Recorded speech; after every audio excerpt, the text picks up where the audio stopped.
Andan. Buen día. ¿Qué tal? Bueno, somos pocos, pero vamos a ir arrancando si les parece. Dale. Les voy a compartir pantalla.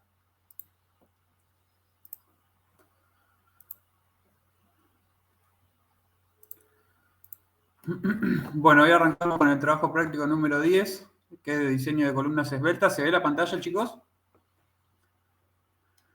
Sí. Bueno, entonces, el primer ejercicio, lo que se plantea, es un pórtico de 2 niveles, donde podemos ver la sección de los elementos, tipo viga y columna en este caso. Y lo que se nos pide es que con la ayuda de los nomogramas calcular el factor de longitud efectiva K. ¿Sí? ¿Se acuerdan la relación de esbeltez, que es K por L sobre R? Seguramente se acuerdan de algunas materias anteriores, donde el factor de longitud efectiva K nos da un factor justamente que está asociado a la vinculación de esa barra, ¿no? ¿Se acuerdan? Dependiendo si era bien potrado, bien articulado, ese factor K que nos va a dar después la longitud de pandeo con ese factor justamente K por L sobre R, que con el que después vamos a determinar en qué rango, digamos, se encuentra la columna que estamos diseñando. ¿Sí? Si puede ser columna corta, si puede ser considerada columna corta, o si hay que tener en cuenta amplificaciones de momento, ¿sí? En función de la esbeltez que tenga. Entonces, el primer paso que vamos a hacer es, dado este pórtico, obtener el factor de longitud efectiva K para la columna AB, o sea, para este tramo de columna, ¿sí? AB, que es una columna de 30 por 50. Y fíjense que después nos dice pórtico desplazable, ¿sí? Y eso no sé si ustedes ya tienen el concepto de cuándo sería desplazable o indesplazable, pero les voy a hacer un comentario. Después lo otro que dice acá es considerando solo flexión en el plano del pórtico. O sea, vamos a tener en cuenta solamente el trabajo en este plano, ¿sí? Sin tener en cuenta algún tipo de, por ejemplo, de momento que viniera de un pórtico en otro plano hacia adelante o hacia atrás de la pantalla, ¿no? O sea, solamente vamos a analizar este pórtico en el plano. Entonces, como les decía, antes de empezar un poco a hacer números, les voy a comentar cuándo se trataría de un pórtico o una estructura desplazable o indesplazable. Y eso lo tenemos acá, fíjense. El artículo 10.11.4.1, vamos a buscarlo.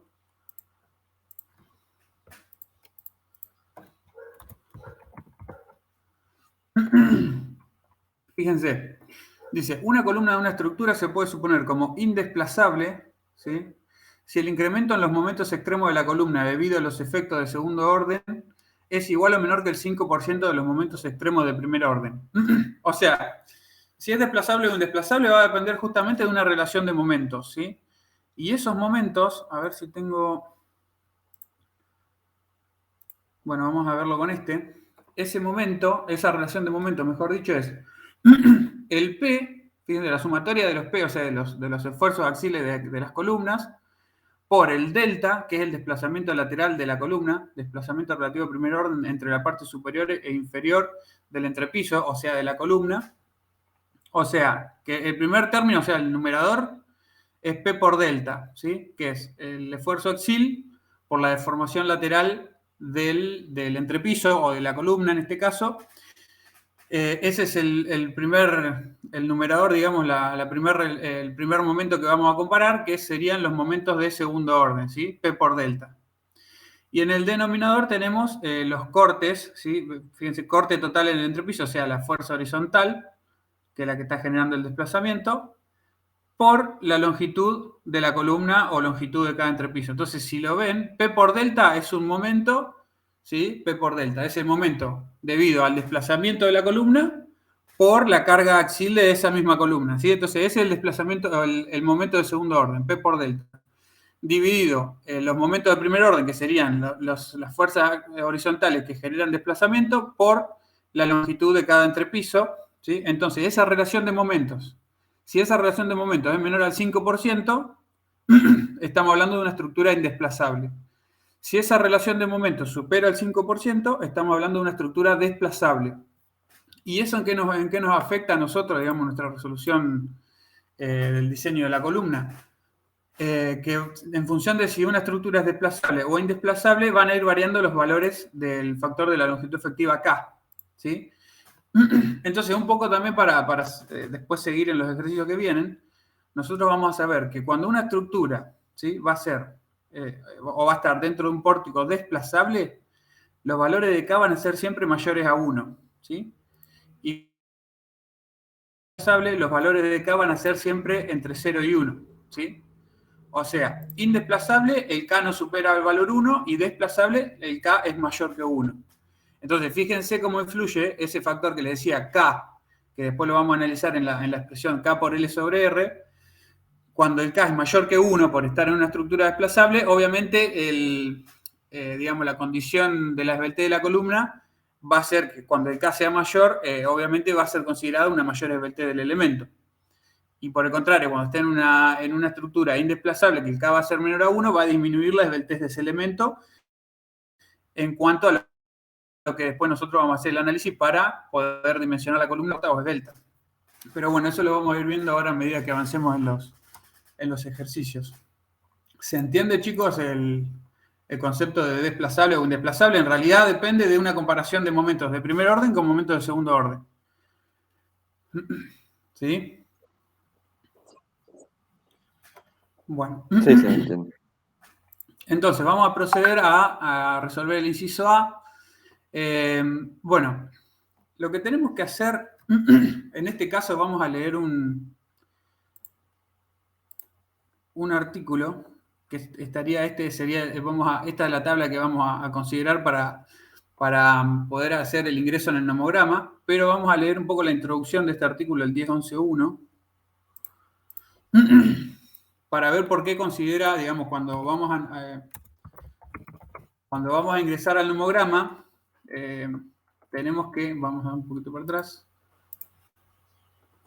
Fíjense, el artículo 10.11.1 dice que las fuerzas axiales mayoradas PU, los momentos mayorados M1 y M2 en los extremos de la columna, cuando se requiera la deformación lateral del piso, delta, se deben calcular por medio de un análisis elástico de primer orden del pórtico, considerando el efecto de las cargas axiales, la presencia de zonas fisuradas a lo largo del elemento y los efectos de la duración de las cargas en las propiedades de la sección.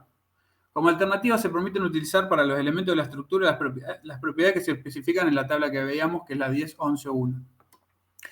¿Qué quiere decir esto? Acá está haciendo, digamos, fíjense que no se consideran las inercias brutas de los elementos. Antes les voy a mostrar el nomograma para que vean qué es lo que vamos a hacer.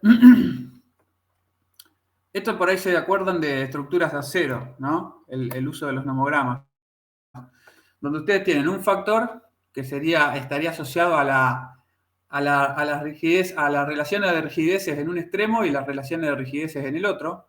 ¿Sí? Ustedes se acuerdan, por ahí, bueno, nosotros estamos analizando elementos dentro de una estructura, ¿no?, que tiene un comportamiento determinado. Por ahí el ejercicio típico teórico es decir, bueno, tenemos una barra articulada empotrada, entonces ya teníamos un K para esa condición de vinculación. Pero ahora, como estamos, digamos, analizando un elemento tipo columna, ¿no?, dentro de un pórtico de hormigón, tal vez no es sencillo determinar ese factor K, porque nosotros no decimos, bueno, esta columna está empotrada, sino que lo que hay que hacer es un análisis de las relaciones de rigidez que llegan a cada nudo, de manera que ese análisis de las rigideces que llegan a ese nudo nos va a dar un factor o un parámetro, ¿sí?, que es que se especifica acá está la ecuación, para cada uno de los extremos. Y la relación de rigidez en cada uno de los nudos, que es lo que vamos a hallar acá para poder entrar al nomograma, cuando hacemos el análisis de esa relación de rigidez, cuando justamente estemos analizando la rigidez de la columna o de la viga, el reglamento nos propone lo que les acababa de leer, ¿sí?, que es considerar presencia de zonas fisuradas a lo largo del elemento y los efectos, bueno, efectos de duración de las cargas en las propiedades de la sección. Básicamente lo que estamos haciendo es considerar una inercia menor a la bruta en función de la fisuración que tiene cada tipo de elemento. En este caso, vamos a diferenciar en vigas y columnas, ¿no? Entonces, hay acá una analogía, digamos, con lo que era la inercia efectiva para el cálculo de deformaciones. Bueno, pero acá directamente ya nos da un multiplicador para la inercia bruta, ¿sí? En este caso, por ejemplo, fíjense, para las vigas, la inercia que llega al nudo, que se considera, es un 35% de la bruta. Para columnas se toma un 70% de la inercia bruta de esa columna. Entonces, cuando nosotros entremos acá a los nomogramas, cuando analicemos las relaciones de rigidez que llegan al nudo para después poder resolver por nomograma el factor efectivo K, acá cuando coloquemos E por I, que es la rigidez de la columna, cuando coloquemos E por I, el E obviamente va a ser el mismo material para los dos, o sea que directamente, como es el módulo de elasticidad del hormigón, se puede simplificar de ambos, de numerador y denominador, se puede simplificar. Si tuviéramos diferentes calidades del hormigón, por ahí habría que dejarlo, ¿no es cierto? Pero bueno, en el caso nuestro vamos a considerar toda una estructura con el mismo hormigón. Se podrían simplificar los módulos de elasticidad, pero lo que vamos a tener que colocar como dato es la inercia. Y la inercia, por ejemplo, cuando estemos en el numerador que nos pide la inercia de la columna, fíjese que es sumatoria de inercias de columna, porque, por ejemplo, vamos a ver acá en el ejercicio, en el nudo B, por ejemplo, ¿no? Yo si estoy calculando, por ejemplo, bueno, en este caso necesito calcular el tramo BA, el factor de longitud K para el tramo AB. Entonces, yo, por ejemplo, en el punto B, tengo dos tramos de columna, uno que llega de arriba y uno que llega de abajo, ¿no? Entonces, bueno, vamos a ir ingresando un poco en lo que es el cálculo de justamente de esos factores para entrar al nomograma, de esos parámetros. Fíjense, yo en el nodo B, tengo dos tramos, por eso tengo dos términos en lo que es la columna, ¿no? O sea, llegan dos columnas al nudo B, una por arriba y una por abajo. Ahora, por ejemplo, en el nudo A, solamente tengo un tramo de columna llegando, que es la columna que viene por debajo. Para arriba ya no tengo columna. Entonces, es importante, les comentaba eso, porque fíjense que es la sumatoria de los elementos que llegan al nudo que estamos analizando, ¿no? Entonces, bueno, lo que les venía comentando, que la inercia que vamos a colocar acá va a ser la inercia disminuida en función de lo que nos plantea el reglamento en base a esta tabla, ¿sí? O sea, la inercia de las vigas se va a reducir en un 35% y la de las columnas en un 70%. Entonces, vamos a ver, digamos, matemáticamente cómo resolveríamos el factor de longitud efectiva acá para el tramo AB, ¿sí? Entonces, bueno, fíjense, vamos a hacer voy a ir por orden acá donde tengo el ejercicio. Bueno, vamos a hallar el parámetro para entrar al nomograma en cuanto a la situación del nudo A. Entonces tenemos la sumatoria de las rigideces de las columnas dividido la longitud de cada tramo, que estemos sumando acá, y tenemos la sumatoria de las rigideces de las vigas que lleguen a este nudo A, dividido la longitud de cada tramo de viga que entre en esta sumatoria, ¿no? Entonces, bueno, acá está aclarado de dónde sale la tabla para considerar las inercias disminuidas que nos plantea el reglamento. Entonces, vamos a proceder ahora con el cálculo del nudo A. ¿Sí? En el nudo A tenemos, fíjense que la expresión es esta: rigidez de columna sobre la luz de cada tramo, dividido rigidez de viga sobre la luz de cada tramo de viga. Entonces, como habíamos dicho, la columna va por 0,7, o sea que lo que hacemos es 0,7 la inercia bruta. Entonces ponemos 0,7 por, en este caso la columna era de una sección 30 por 50, ¿sí? Entonces, en el plano del pórtico, el H, digamos, serían los 50, ¿no? Que tienen esa dirección. Estamos analizando el factor de longitud efectiva acá para el plano del pórtico. Por eso es importante la aclaración que se analiza en el plano del pórtico. Por lo tanto, la mayor rigidez de esta columna, o sea, el H, son los 50 centímetros que está colocado en el trabajo de lo que sería el plano del pórtico. Entonces, tenemos 0,7 por 30 por 50 al cubo, que 50 sería el H, ¿sí? Es la dimensión que está en el plano del pórtico. Perdón. Sí. ¿Consideramos 50 como la altura porque así nos daría la mayor rigidez? Claro, porque en realidad vos acá tenés que ver cómo está dispuesta la columna, ¿ves? Esto que está, digamos, el dibujito de alguna manera te indica la disposición de esa columna. Si esta columna fuera de 30 por 50, pero los 50 están en la dirección transversal a la pantalla, ¿no? Y los 30 están en la dirección del pórtico, el que tendrías que poner ahí vos sería 50 por 30 al cubo. El H sería 30, ¿entendés? El H siempre es la dimensión en el plano en el que está trabajando o el que estemos analizando la flexión, ¿me entendés? Ah, bien, sí, sí. Por eso digamos, este dibujito de la sección nos da la idea de cómo está dispuesta esa columna. Por lo tanto, entonces, para las flexiones en el plano del pórtico, tenemos 0,7, que era el factor de disminución que nos proponía el reglamento para considerar la fisuración de los elementos, ¿no? Vamos a una reducción de la inercia bruta. O sea, acá está reduciendo un 30%, ¿sí? Se queda con el 70% de la inercia bruta por 30 por 50, que dijimos que este 50 es la dimensión de la columna en el plano del pórtico, que sería el H para la inercia, y después dividido, fíjense, lo que es la luz o la longitud de esa columna, que esa columna tiene en este tramo, digamos, llegando al nodo A, esta columna en este tramo tiene 3 metros, ¿sí? Entonces, bueno, podemos poner todo en centímetros si quieren, porque en definitiva esto después nos va a quedar adimensional, ¿sí? Pongan todas las mismas unidades, que se simplifique. Fíjense que acá ya directamente no estoy poniendo los módulos de elasticidad, ya los simplifiqué acá arriba porque sabemos que va a ser el mismo material. Y en el denominador me quedan, fíjense, en el denominador venían las rigideces de la viga, y como ven acá en este esquema, al nodo A llegan dos vigas, ¿sí? La de la izquierda y la de la derecha. Que en este caso son dos vigas de 30 por 50, ¿sí? Entonces quedaría, para la reducción de inercias para viga queda con un 35% de la inercia bruta. Entonces en el denominador quedaría ese multiplicador por 30 por 50 al cubo dividido 12 sobre la luz de la izquierda, por ejemplo, en el primer caso, que serían 6 metros, más, suma en el denominador el mismo factor de reducción de inercia, 0,35 por 30 por 50 al cubo dividido 12, sobre 700, que es la luz del otro tramo, del tramo de la derecha, ¿sí? Este tramo tiene 7 metros.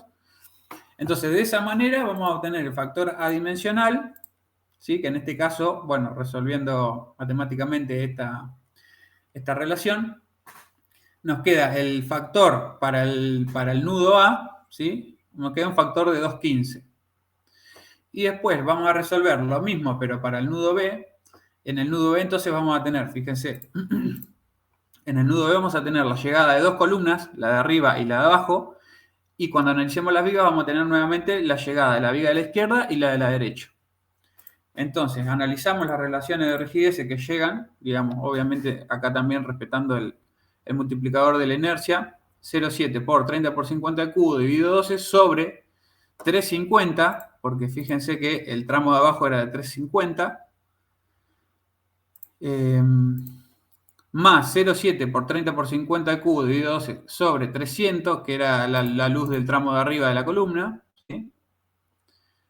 Y en el denominador van las rigideces de la viga por un 0,35 por 30 por 60. Fíjense que ahora la sección de la viga en el entrepiso es de 30 por 60, a diferencia de la de la cubierta. En el entrepiso es 30 por 60. Entonces nos quedaría 0,35 por 30 por 60 al cubo dividido 12 sobre 600, que era la luz de la izquierda, más, analizamos acá la inercia de la viga de la izquierda, perdón, de la derecha sería este segundo término, 0,35 por 30 por 60 al cubo dividido 12 sobre la luz del tramo derecho, 700. Puse todo en centímetros, así me queda dimensional. Entonces me queda el parámetro o el factor para entrar al nomograma correspondiente al nudo A, sería 2,15, y correspondiente al nudo B, 2,31. Entonces, bueno, como ya nos había dicho el ejercicio, esto es un pórtico desplazable, ¿no? Entonces ya directamente vamos a ver que existen dos nomogramas, ¿sí?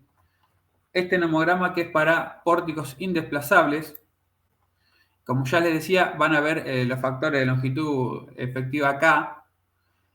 Para indesplazable, como les decía, nunca va a superar el valor 1. Este valor de K nunca va a superar el valor 1.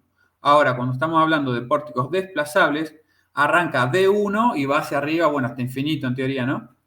Pero tengan en cuenta eso, porque nosotros, por ahí, fíjense, y ya les voy a adelantar un poquito de los ejercicios que siguen.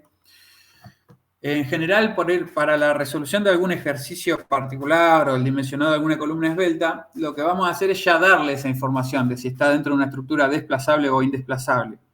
Y ese dato se lo vamos a dar, por ejemplo, explícitamente como está acá, que dice, bueno, que esto es parte de un pórtico desplazable, o bien, por ejemplo, se les puede dar el factor K, donde ustedes ya saben, por ejemplo, en este caso que da 0,83, ya saben que al ser menor que 1 va a estar dentro de una estructura indesplazable, o sea que acá no es necesario aclarar, ¿no es cierto? Porque ya con el valor de K menor que 1 ya sabemos que está dentro de una estructura indesplazable. Y por ejemplo, en el ejercicio 3, fíjense que hay algo que dice acá, un indicio, dice un pórtico sin arrastrar de la figura. Bueno, entonces son como, digamos, sinónimos para hablar de lo mismo, ¿no? De esto, es decir, pórtico sin arrastrar, esto da la pauta de que estaríamos hablando de una estructura desplazable, ¿sí? Pero bueno, ya también vamos a ir avanzando con eso. Lo que tiene que quedar claro es que tenemos pórticos desplazables o estructuras desplazables o indesplazables. El concepto es que la relación de los momentos de segundo orden dividido en los momentos de primer orden, como vimos en la expresión esa, que esa relación no supere el 5%. ¿Sí? Si los momentos de segundo orden empiezan a ser más importantes, porque o sea, hay una desplazabilidad mayor de la estructura, entonces esos P por desplazamiento, o sea, los N o los esfuerzos axiales de columna por los desplazamientos laterales de la columna, ya empiezan a ser un poco mayores, entonces esa relación donde nos empieza a dar mayor al 5% con los momentos de primer orden, ahí ya estaríamos hablando de estructura desplazable, ¿no? Entonces eso se traduce en factores de longitud efectiva acá mayores que 1, y si fuera una estructura indesplazable, factores de longitud efectiva acá menor que 1, ¿sí? Hasta acá, eso, digamos, el concepto de eso está claro. Sí, sí. Sí. Es decir, en la resolución, por ejemplo, de este práctico, por ahí en el parcial no le vamos a hacer determinar si una estructura es desplazable o indesplazable. Por ahí eso ya es un trabajo más que se aboca o se toma más en lo que es el trabajo final de la materia, por ejemplo. Yo tenía, bueno, acá creo que lo he cerrado, pero tenía ahí un trabajo abierto donde, por ejemplo, se analizó, se toma un edificio, ¿no es cierto?, completo, donde se hace el análisis, bueno, obviamente de los esfuerzos globales del edificio, ¿no es cierto? Bueno, generalmente una parte del trabajo final de Hormigón 2 es el cálculo de fundaciones de ese edificio, cálculo de algunos elementos, y algún punto del trabajo también es analizar la desplazabilidad, ¿no es cierto? Entonces, por ahí ya es para un trabajo más... porque hay que analizar una estructura globalmente, ¿se entiende? Hay que ver los desplazamientos de una estructura general. Entonces, por ahí para la aplicación de un práctico, en este caso, para estos 3 ejercicios planteados, nosotros ya le decimos si es desplazable o indesplazable la estructura en la que están esos elementos, pero lo importante es que ustedes sepan cuál es la base de fondo, digamos, de cálculo, o cuál es el concepto, mejor dicho, para saber si una estructura es desplazable o indesplazable. Pero bueno, en principio en estos ejercicios ya está dado como dato, de alguna manera, ¿no es cierto? O explícitamente como acá, o dándonos el factor K. ¿Por qué les digo esto? Hago hincapié en la diferencia de si es desplazable o indesplazable, porque después, cuando analicemos si hay que considerar las esbeltez o no según el reglamento tiene como dos artículos, uno justamente para entrar en el análisis si estamos considerando una estructura desplazable, y otro para otro método de cálculo por si es estructura desplazable, o bueno, y otro si es indesplazable. Así que por eso hago el hincapié en la determinación de si estamos dentro de un pórtico o una estructura desplazable o no. Pero bueno, ahora lo vamos a ir viendo más en detalle. Entonces, bueno, teníamos los 2 parámetros para entrar con cada nudo. Y acá tenemos el nomograma para los factores de longitud efectiva para pórticos desplazables. Entonces, el parámetro del nudo A nos había dado, a ver si... Tenemos 2.15 y 2.31, ¿sí? Entonces, acá lo que tendremos que hacer, ustedes seguramente ya han usado un nomograma, iríamos al valor 2.15 y 2.31, prácticamente sería una línea bastante horizontal, ¿no es cierto?, que va a pasar por acá. Bueno, acá tenemos 1,5, sería 1,6, 1,7, 1,8, 1,9 y 2.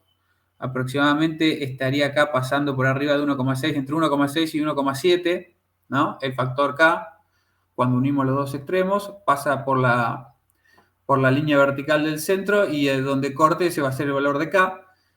Bueno, en este caso veríamos acá con 2.15 y 2.30 aproximadamente estaría arriba de 1.60, ¿no? De 1. Podríamos poner 1,6 o conservadoramente directamente ya 1, bueno, en realidad conservadoramente acá presten atención porque si nosotros tomamos un valor de K menor o mayor, va a incidir, ¿no es cierto?, en lo que es la esbeltez de la columna. O sea, un K menor nos daría menor esbeltez, ¿no es cierto? Porque el K por L sobre R con un K menor nos está dando menor esbeltez. Entonces, un K mayor nos haría presuponer que nuestra columna con un K mayor, K por L sobre R, va a dar mayor, o sea que sería una columna más esbelta. Entonces, lo que conviene para ser conservador, digamos, es irnos al valor de arriba, que sería acá, por ejemplo, 1,7. Bueno, yo en este caso, bueno, había anotado 1,6, pero podrían tomar, como les decía, ese comentario de 1,7. Entonces, después, directamente ya pasaríamos al segundo inciso del ejercicio 1, que sería calcular la relación de Beltrés en el caso particular de la columna AB. Y bueno, como ya tenemos el factor de longitud efectiva acá, la relación de Beltrés es esta relación que yo les digo, K por L sobre R. Entonces, bueno, vamos a ver en el reglamento cómo hay que hallarla, porque hay que ver también el LU que contempla el reglamento, que no es la distancia, digamos, del modelo que consideramos de eje a eje, ¿sí? O sea, de extremo a extremo de la columna, sino que es la luz libre. Entonces vamos a ver el artículo 10.11.3.1.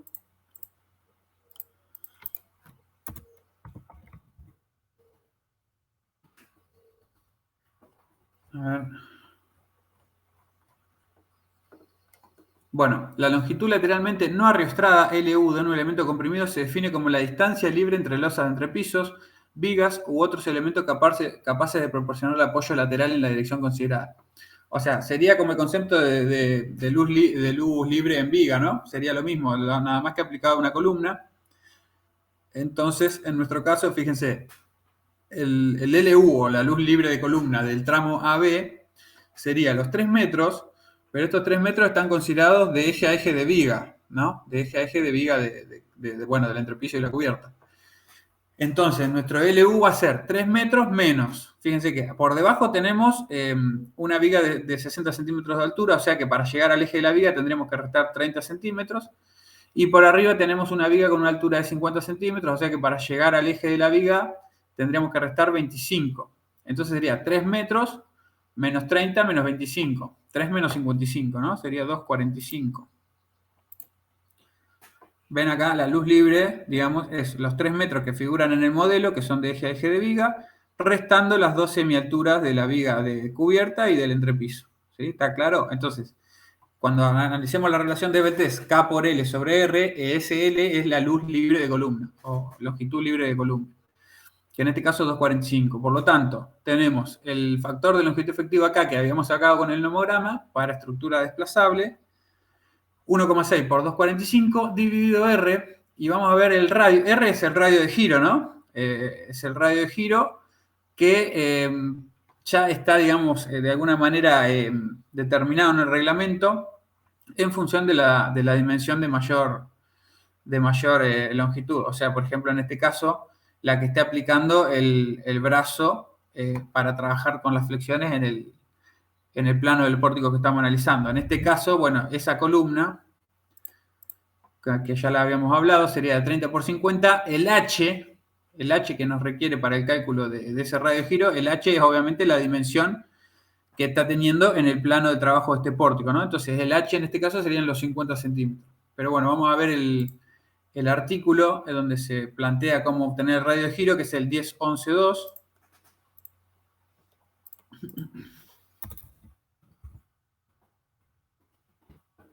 Justamente era este. Fíjense, bueno, vamos a leerlo. Para elementos comprimidos de sección rectangular, se permite adoptar el radio de giro igual a 0,3 veces la dimensión total de la sección. ¿Sí? Siempre que diga la dimensión total, es la dimensión en el plano que estamos trabajando las flexiones, ¿no? En la dirección en la cual se está considerando la estabilidad. Bueno, esto es lo que les decía. Para elementos comprimidos de sección circular, el valor del radio de giro se puede adaptar a 0,25 veces el diámetro, y para otra forma ya es la expresión teórica, que es la raíz de la inercia dividido el área. ¿Se acuerdan esto de las estabilidades? Pero bueno, en nuestro caso tenemos secciones rectangulares o cuadradas, por lo tanto el radio de giro va a ser 0,3 veces, bueno, en esta dirección, por ejemplo, ¿no? En esta dirección el radio de giro es 0,3 h, la dimensión en la cual estemos trabajando, y el radio de giro en esta otra dimensión va a ser 0,3 b. Pues bueno, en nuestro caso vamos a poner 0,3 y la dimensión, ¿sí? Que está aportando nuestra columna en el plano de trabajo del pórtico, que serían los 50. Por lo tanto, el radio de giro nuestro va a ser 0,3 por 0,5, ¿sí? 0,15 metros. El radio de giro. Entonces pongo en metro. Esta relación de Beltrés siempre queda adimensional. Entonces la relación de Beltrés K por LU sobre R nos está quedando para este caso de 26,13. Y lo que tenemos que analizar ahora es si con esta relación de Beltrés es una columna esbelta o es una columna corta. Si esta relación de Beltrés nos diera que es una columna corta, directamente ustedes terminan de dimensionar esta columna como hicieron en el trabajo práctico anterior con Antonella, ¿sí? Que era directamente columnas cortas. Ahora, ¿qué pasa si nos excede el límite y hay que considerarla como una columna esbelta? Bueno, vamos a ver el artículo 10.13.2.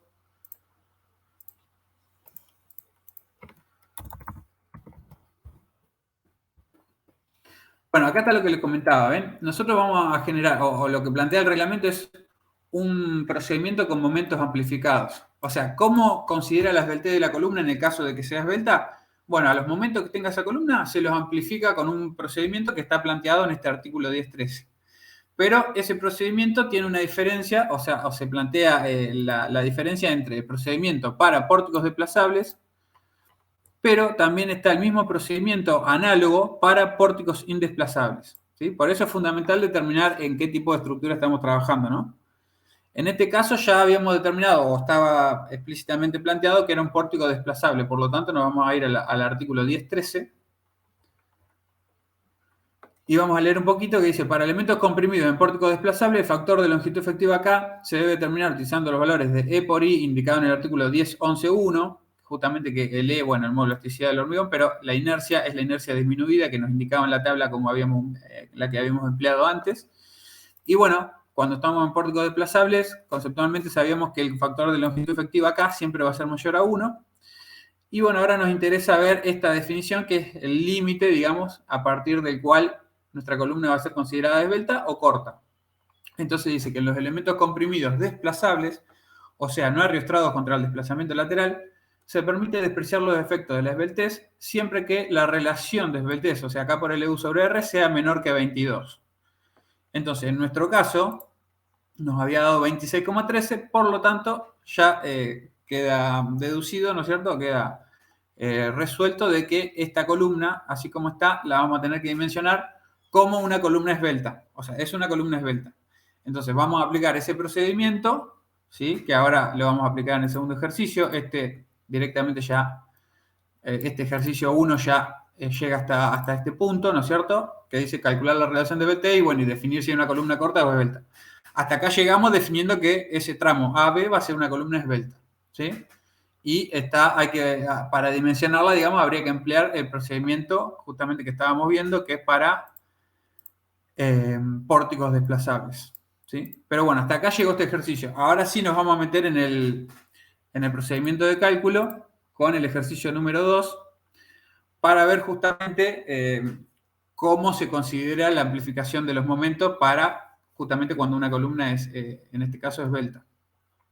Chicos, ¿hasta acá vamos bien? ¿Se entendió el primer ejercicio? Bueno. Sí. Sigo entonces con el 2, que en este caso fíjense que dice: la columna con estribo de la figura se ha diseñado en forma aproximada con dimensiones de 40 por 30. Acá dice, ya les dice, ven que se usará un pórtico arrastrado contra desplazamientos laterales. Esto por ahí es medio como para dejarles en claro a ustedes de qué se está hablando, ¿no? Porque es como una analogía, pórtico arrastrado. En realidad no es que un edificio de hormigón, por ejemplo, se pueda arrastrar externamente, ¿no? Imagínenselo. Pero sí que sea arrastrado da la pauta de que justamente esa relación de los momentos de segundo orden con los de primer orden va a ser menor al 5%. ¿Sí? Es como una analogía que se usa. Ustedes en realidad esto, o sea, nunca va a ser un dato en un cálculo, ¿no es cierto?, en la vida profesional, nunca va. Sí lo ponemos nosotros como para que ustedes determinen que está dentro de una estructura, en este caso indesplazable, ¿sí? Porque eso en realidad es un trabajito, digamos, que se hace a nivel de una resolución global de un edificio, ¿no? Entonces, por ahí, para resolver puntualmente o ver el procedimiento para el dimensionado puntual de una columna, no les estamos pidiendo que hagan el análisis de la estabilidad global del edificio. Pero bueno, esta oración que les remarco ahí es como que tómenla como para determinar que es un pórtico indesplazable, ¿sí? Que bueno, en definitiva, si esto no estuviera, ya con esto, ya con este dato, ya lo pueden, digamos, lo pueden asociar a un pórtico indesplazable directamente, ¿sí? Bueno, entonces dice que la columna se flexionará en forma de curvatura simple, que eso es importante, ahora lo vamos a ver por qué. O sea, ya de por sí una curvatura simple en los términos de la clasificación o de la consideración de las esbeltez, la curvatura simple es más desfavorable que una curvatura doble, y eso, bueno, lo pueden ver, por ejemplo, acá. Fíjense cómo flexiona una columna con curvatura simple, ¿sí? Y cómo flexiona una con curvatura doble, ¿sí? En cuanto a lo que es el análisis de la esbeltez y del procedimiento de la amplificación de momentos, una columna con curvatura simple, ¿sí? Va a estar, digamos, con una amplificación mayor que una columna con curvatura doble. La columna con curvatura doble tiene, digamos, si bien tiene desplazamiento, ¿no es cierto?, hacia lo que es los laterales del eje donde viene la descarga, pero es mucho menor en términos de la amplitud, ¿no es cierto?, de esos desplazamientos cuando estamos hablando de una curvatura doble que cuando vemos una curvatura simple. O sea, el corrimiento lateral del elemento con respecto al eje es mucho mayor en una curvatura simple, y eso va a incidir obviamente en los cálculos, y ahora vamos a ver cómo. Pero bueno, eso va un comentario como para empezar a analizar esto que dice acá, que se flexiona en forma de curvatura simple. Entonces, bueno, tenemos, bueno, el LU ya nos da LU, o sea, luz libre de 5 metros, nos da el factor de longitud efectiva acá, 0,83, bueno, los materiales. Y fíjense que dice considerar, bueno, solo flexión en el plano del porte, sería en el plano que nos están dando los momentos.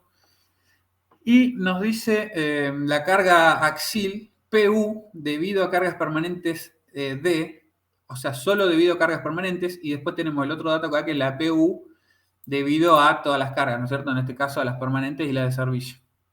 Y bueno, esto también ahora cuando avancemos en el procedimiento vamos a ver por qué está dado este dato, que en general, bueno, obviamente en un cálculo de una columna, digamos, de algún trabajo profesional, ustedes van a tener que ir buscando en su modelo hacer un estado de carga, ¿no es cierto?, donde estén todas las cargas permanentes solas para poder ver cuál es el axil debido a las cargas permanentes solas. Y después tendrán otro estado de carga, otra combinación, digamos, donde tengan D más L, y bueno, ahí sacarán este dato que está acá, ¿sí? En definitiva, esta columna tiene un axil de 500 kN, un momento en el extremo superior de 113 kN, y un momento en el extremo inferior de 119 kN, ¿sí? Que le vamos a llamar M1 y M2. Siempre, un poco para estar también trabajando con la nomenclatura del reglamento y no perderse, siempre el momento mayor de los dos va a ser el que se considere M2, ¿sí? Y M1 va a ser el momento menor de los dos extremos que tengamos, ¿sí? O sea, M1 el menor, M2 siempre el mayor. Y bueno, tenemos una sección de columna de 30 por 40, donde vemos que tenemos, bueno, 4 de recubrimiento o 4 hasta el eje de las barras, ¿sí? Tenemos 8, digamos, más los 32 de eje a eje de barra. Son los 40 centímetros en la dirección de los momentos, ¿sí? O sea que tenemos un H de 40 centímetros y un B de 30 centímetros, que sería el ancho en la otra dirección. Y bueno, vamos a empezar a lo que es el procedimiento para considerar las esbeltez. Bueno, miren, en principio lo que le comentaba, nosotros en este caso ya tenemos todos los datos para sacar la relación de esbeltez, K por LU sobre R. Tenemos el K, tenemos el LU, y el R lo sacamos con el procedimiento o el multiplicador de 0,3 por H que nos daba el reglamento para sacar el R. En este caso el H nuestro son los 40, trabajando en el plano de los momentos, ¿no? El H nuestro son los 40, entonces tenemos 0,3 por 40 sería nuestro R. Entonces la relación de esbeltez en este caso da 34,58. Entonces, como ustedes se acuerdan, bueno, estamos hablando acá ya con el K, vemos que es menor que 1, por lo tanto ya podemos definir que está dentro de un pórtico indesplazable, más allá de que, bueno, acá también nos aclaraba. Pero bueno, estamos, como les decía, con un pórtico indesplazable. Entonces, vamos a empezar a ver cómo es el procedimiento, el análogo a este, ¿no es cierto?, en el artículo 10.12, que es el procedimiento, digamos, de momentos amplificados para pórticos indesplazables. Bueno, como les decía, ustedes cuando veamos este y después en el otro ejercicio vamos a ver el artículo 10.13, que es el mismo procedimiento, pero para pórticos desplazables, vamos a ver que hay una cierta analogía, con algunos cambios, obviamente, pero bueno, por ejemplo, para empezar a hablar, el K, bueno, dice que debe ser igual a 1, ¿sí? Dice el reglamento, a menos que se justifique por medio de análisis la utilización de un valor menor. Bueno, el análisis es, por ejemplo, la utilización del nomograma, que nos puede dar un K menor a 1, ¿sí? Por ejemplo, bueno, en este caso 0,83. O sea, se permite, pero bueno, conservadoramente el reglamento nos dice que tomemos 1, salvo que con algún estudio podamos justificar un valor menor. Y después ya lo que es la comparativa, o sea, es decir, el límite para definir si la columna es corta o esbelta, el límite ahora ya tiene otra expresión. ¿Se acuerdan que para pórticos desplazables esto era K por LU sobre R menor o igual a 22? En este caso ya hay una expresión, ¿sí? Fíjense que está en función de los momentos que están solicitando la columna, ¿no? En este caso, como yo les decía, M1 vamos a considerar el momento de menor valor y M2 el momento de mayor valor. Entonces, nuestro límite, y a su vez, todo este término tiene que ser menor a 40. Entonces, en nuestro caso, tenemos, fíjense, esa expresión 34 menos 12 por la relación de los momentos. Y fíjense que acá está influyendo, ¿no es cierto?, el tema de la curvatura, si es con simple curvatura o doble curvatura. Si es con simple curvatura, esto que va entre paréntesis acá va positivo, ¿sí? Si es con simple curvatura, va positivo. Y fíjense cómo influye matemáticamente, o sea, si esto fuera positivo, al ser simple curvatura, esto resta, ¿sí? ¿Y qué quiere decir? Que este término, al restar esto, este término va a ser más chico. Y como este término es el límite que nos distingue entre columna corta o esbelta, al ser más chico, hay más posibilidad de que nuestra columna sea esbelta. ¿Lo ven a eso? O sea, hay un límite, más, ¿cómo se puede decir? Más riguroso, porque este número va a dar más chico. Entonces, K por L sobre R menor a un número más chico, hay más posibilidad de que nosotros, con este valor, estemos dentro del rango de las columnas esbeltas. ¿Se entiende? Por ejemplo, cuando tenemos doble curvatura, este paréntesis va a ir negativo, entonces este término va a sumar, entonces como que se extiende el límite para considerar columnas cortas, porque este número va a ser más chico. ¿Lo ven a eso? Sí, sí. Bueno, entonces acá está un poco la influencia también de cómo nos marca el límite el hecho de si la columna tiene simple curvatura o doble curvatura. En nuestro caso era simple curvatura, por lo tanto, esto va positivo, esto resta, y a nosotros el límite nos está quedando casi como en el otro método, ¿no es cierto?, para pórticos desplazables. Pero bueno, en este caso, para un pórtico indesplazable, el límite para definir si es esbelta o no es que la relación de esbeltez sea menor o igual a 22,6. ¿Sí? Como a nosotros nos está dando la relación de esbeltez 34,58, es mayor a 22,6, por lo tanto estamos hablando de una columna esbelta. ¿Sí? Bueno, también hay otras cuestiones como para comentarles, que bueno, acá tengo yo una anotación. Vamos a analizar, a ver si está por acá, esta tabla, ¿ven? Esta tabla, bueno, este esquema está en el artículo 10.11.3.1 y nos da un poco las pautas, digamos, de qué tipo de procedimientos tenemos que utilizar para dimensionar columnas esbeltas. Bueno, nos separa obviamente las dos grandes clasificaciones entre pórtico desplazable o indesplazable. Nos da el límite, por ejemplo, acá cuando el pórtico es desplazable, bueno, cuando la columna o la relación de esbeltez de la columna es menor a 22, no tengo en cuenta la esbeltez. Lo mismo análogamente para pórticos indesplazables, pero con esta expresión. Si da menor, no tengo en cuenta la esbeltez.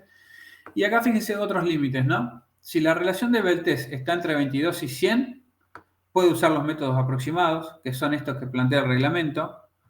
Lo mismo para la parte de pórticos indesplazables, ¿sí? Si está entre 100 y bueno, y este valor que hay que resolverlo acá, que a nosotros nos había dado 22,6, sería muy parecido a este.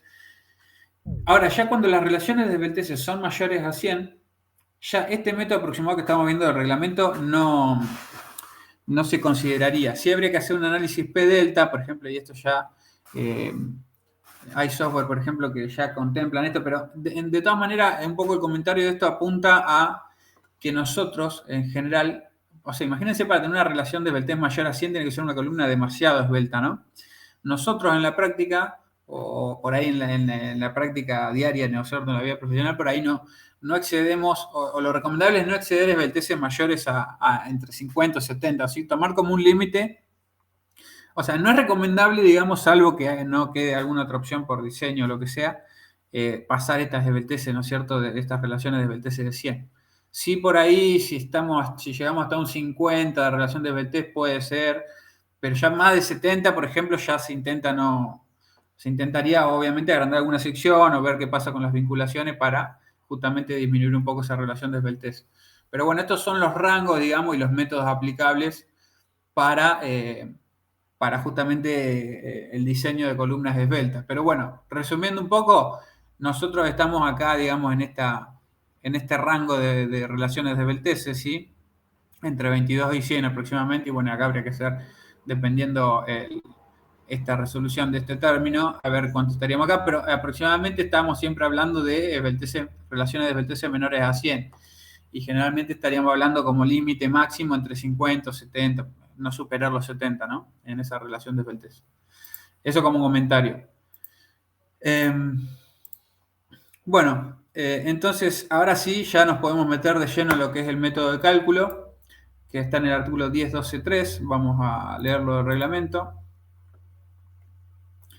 Bueno, acá está un poco aclarado también lo que yo le decía. M1 y M2 es positivo si el elemento se deforma con curvatura simple, y es negativo si se deforma con curvatura doble. Bueno, los momentos de M1 y M2 son de primer orden, que son los datos que nos habían dado en el ejercicio. Y después ya entramos a lo que es el método de amplificación de momentos, ¿no? Directamente, o sea, ¿cómo vamos a diseñar esta columna? Bueno, nosotros, si esta fuera una columna corta, nosotros tenemos un valor de fuerza axial y un valor de momento que tomaríamos el mayor de entre M1 y M2, en este caso sería M2. Por eso ya les digo, vieron que tengan en cuenta la nomenclatura, que M1 siempre va a ser más chico y M2 va a ser más grande, entonces acá directamente toma el M2 que va a ser el más grande, ¿no? Pero bueno, si fuera una columna corta, les decía, sería entrar en un diagrama de interacción, ¿no es cierto?, con la resolución de lo que es el axial por un eje, y con lo que es el momento mayor de los dos, sería el M2 en este caso, en el otro eje. Ahora, en nuestro caso, que estamos considerando una columna esbelta, directamente va a ser lo mismo, salvo que ese M2 con el que vamos a entrar al diagrama de interacción va a estar amplificado por un coeficiente que vamos a calcular con este procedimiento, ¿sí? O sea, la única diferencia es que al momento se lo mayora en función de todo este procedimiento, ¿sí? Entonces, bueno, lo podemos ver de acá rápidamente y después ya entramos a los números. Este factor de amplificación va a ser un coeficiente Cm sobre 1 menos la carga última de la columna, Pu, sobre 0,75 P crítica. Esta P crítica, si a ustedes les resulta familiar esta expresión, viene de la resolución de Euler, ¿sí?, que tiene que ver con la carga crítica de pandeo de la columna, ¿sí? No sé si recuerdan. Pero P crítica o sea, fíjense que hay una relación entre la carga que tiene verdaderamente carga axial de la columna dividido el 75% de la carga crítica. Y esto está involucrado en este factor que nos va a dar el amplificador del momento según este procedimiento.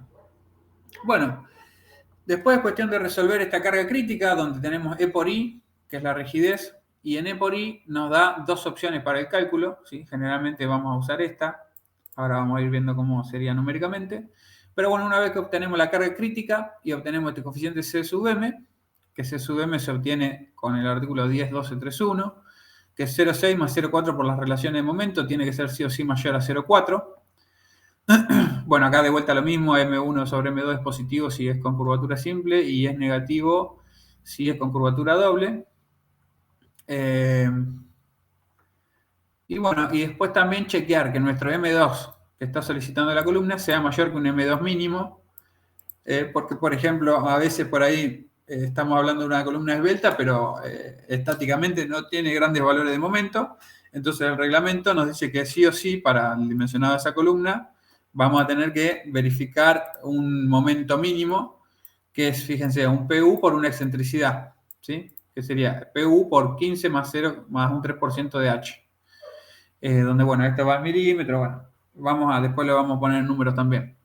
Pero en definitiva, fíjense que tenemos un M1 y M2 que sale por resolución estática, donde M2 va a ser el mayor de los dos que tenga la columna, y directamente resolvemos este factor amplificador, que nos va a mayorar el momento mayor de los dos, o sea, con el cual vamos a entrar al diagrama de interacción.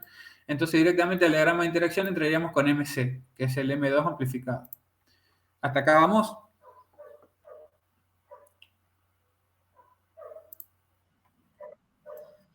Bueno, entonces empezamos justamente a poner los números. Bueno, como les decía, MC es el M2 amplificado. La amplificación, el cociente de amplificación era CM sobre 1 menos PU sobre 0,75 carga crítica. Esto tiene que ser siempre mayor a 1. La idea es amplificar el momento de dimensionado.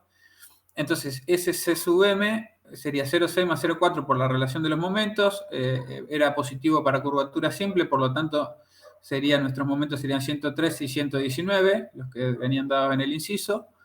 Por lo tanto, este factor C sub M nos está dando 0,98.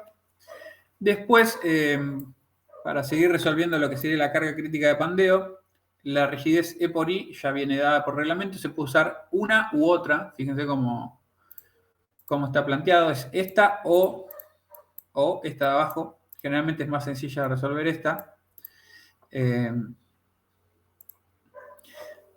Fíjense que, bueno, tenemos el módulo de elasticidad del hormigón, 4.700 por raíz de F'C, son 23.500 megapascales.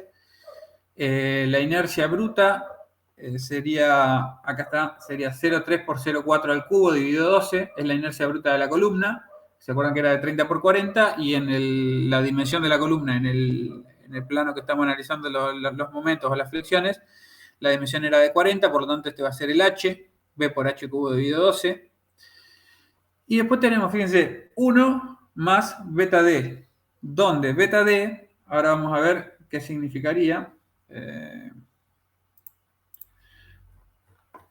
Creo que está acá.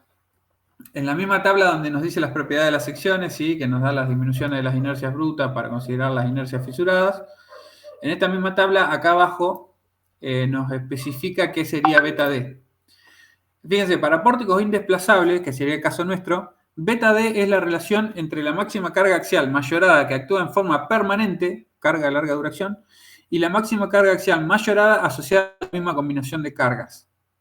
Entonces, vamos a interpretarlo, digamos, la máxima carga axial mayorada que actúa en forma permanente, esto sería la PUD, ¿sí? Que nos aclaraba en el ejercicio, ¿se acuerdan que nos daba el dato de PUD? Es la relación entre esa carga y la máxima carga axial mayorada asociada a la misma combinación de carga, o sea, D más L. Ven que tenemos el beta D, en definitiva, va a ser PU debido a cargas permanentes, dividido PU debido a la combinación de las cargas que estemos tomando, que sería, en este caso, la de D más L. Esto sería igual, esto siempre es carga última, o sea, acá sería PU por 1, esta sería la hipótesis de 1,4D, y esta sacado de la combinación o hipótesis de 1,2D más 1,6L.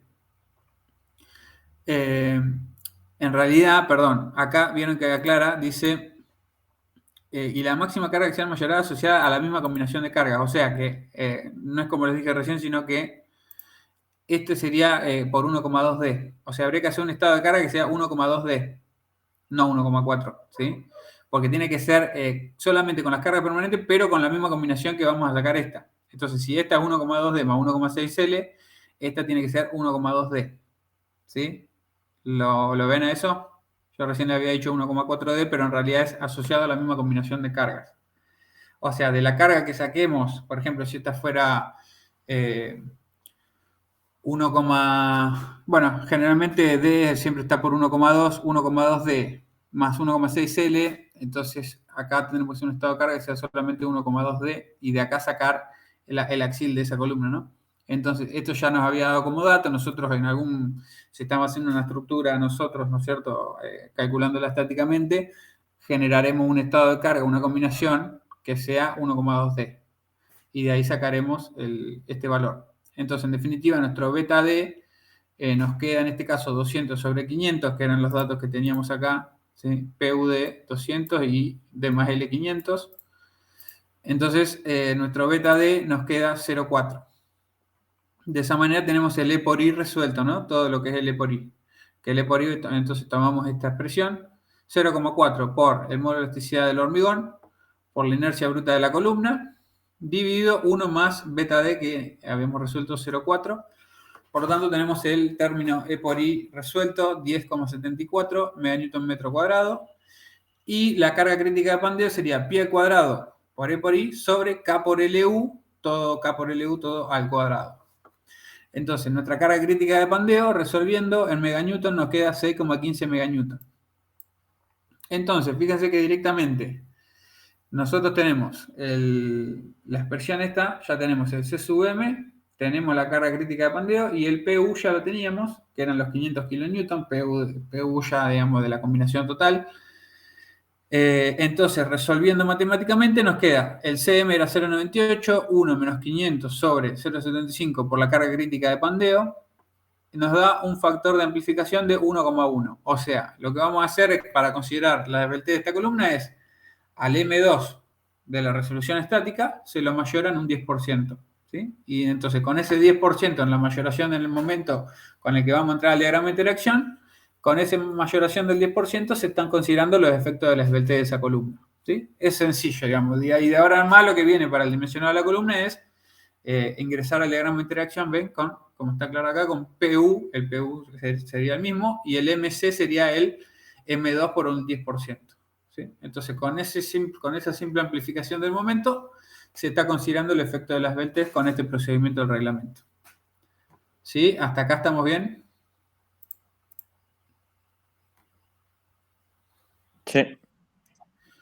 Bueno, entonces, hasta ahí fue, digamos, el procedimiento para un pórtico, digamos, que sería indesplazable, ¿sí? Arrastrado contra desplazamiento lateral.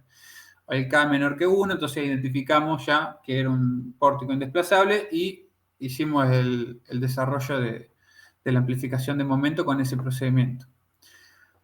Ahora tenemos un pórtico que se está considerado, fíjense, sin arrastrar, dice, es como el dato que nos da, ¿no es cierto?, de que estamos dentro de una estructura desplazable. El hecho que diga sin arrastrar hace referencia a eso. Y bueno, este pórtico ya lo habíamos resuelto nosotros estáticamente. Lo que vamos a hacer ahora es el análisis de una de las columnas para ver si hay que considerar, digamos, los efectos de la esbeltez y, obviamente, si hay que considerarlos, sería emplear el procedimiento análogo al que vimos recién, que sería para estructuras desplazables.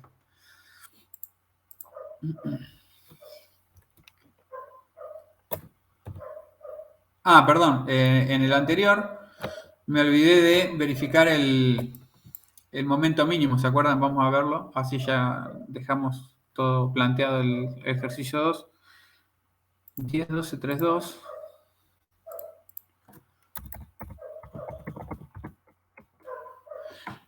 Esta parte que se les había comentado, pero no la resolvimos numéricamente, que dice que el valor de momento mayorado siempre debe ser, o de verificar esta inexpresión, o sea, que dice que el momento M2 siempre tiene que ser mayor a este momento mínimo, ¿sí? Donde PU es el PU ese de 500 kN, PU de más L, y a esto se lo multiplica por una pequeña excentricidad, ¿sí? O sea, es una carga por una excentricidad que nos va a dar un momento mínimo y tenemos que ver si nuestro M2 estático, o sea, por la resolución estática, es mayor que este mínimo. Eso, en este caso, se cumple porque tenemos PU 500 por 15 más 0,03 por 400, porque el H, fíjense que dice en el reglamento que se debe colocar en milímetros, ¿sí? Entonces sería 15 más 0,03 por 400, en milímetros son los 40 centímetros, nos da un momento mínimo de 13,5 kN/metro y nosotros por resolución estática teníamos 119, o sea que estamos también verificando que el momento con el cual vamos a dimensionar la columna ya de por sí es mayor al momento mínimo propuesto por el reglamento.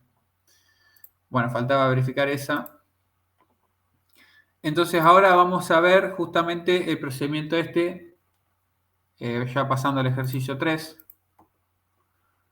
Estamos hablando de una estructura desplazable, por lo tanto, primero vamos a ver el factor de longitud efectiva, vamos a ver la relación de esbeltez, a ver si efectivamente una columna es esbelta, y después vamos a emplear el procedimiento análogo para justamente estructuras desplazables.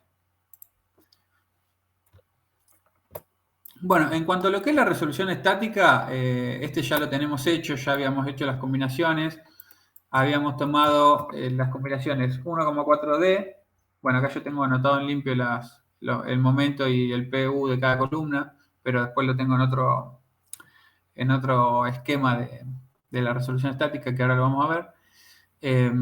Habíamos planteado 1,4D, 1,2D más 0,5 LR sobre carga cubierta, 1,2D más 1,6 LR más 0,8 de viento, 1,2D más 0,5 LR sobre carga cubierta más 1,6 W y 0,9D más 1,6 del viento.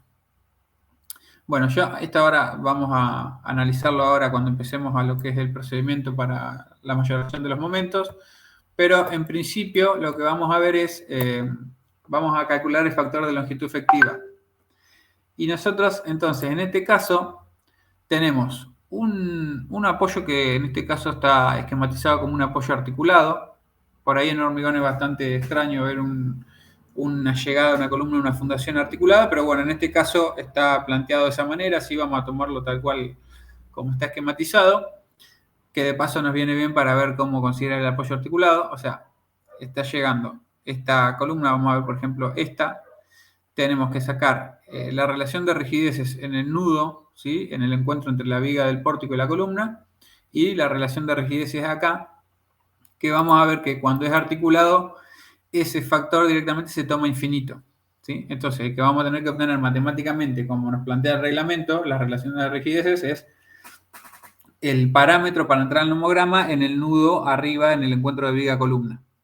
Entonces, lo que hacíamos era la inercia de columna, o sea, el E por I, la rigidez de la columna, dividido la luz de esa columna, sobre la rigidez de la viga, dividido la luz de esa viga.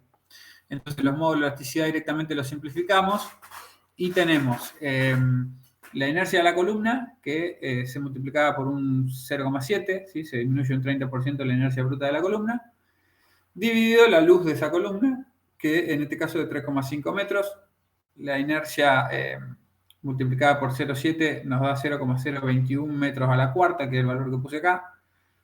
Bueno, sobre la luz esa de la columna que le decía 3,5.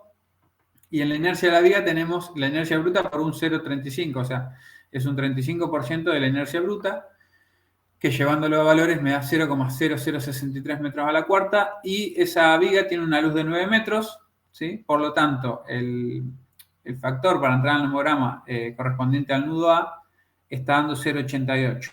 ¿Sí? O sea, vamos a entrar al nomograma con un extremo 0,88 y con el otro infinito, considerando la articulación que tiene ahí en el apoyo. Entonces, vamos a ir al nomograma de estructuras desplazables.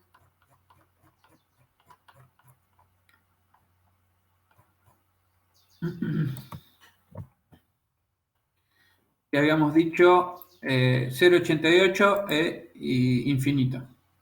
Entonces tenemos acá por 0,9, llevándolo a una línea recta, ¿no? Que llega hasta infinito.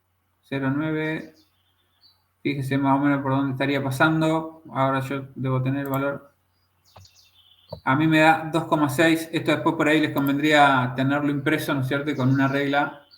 A ver si puedo trazar igual una línea acá.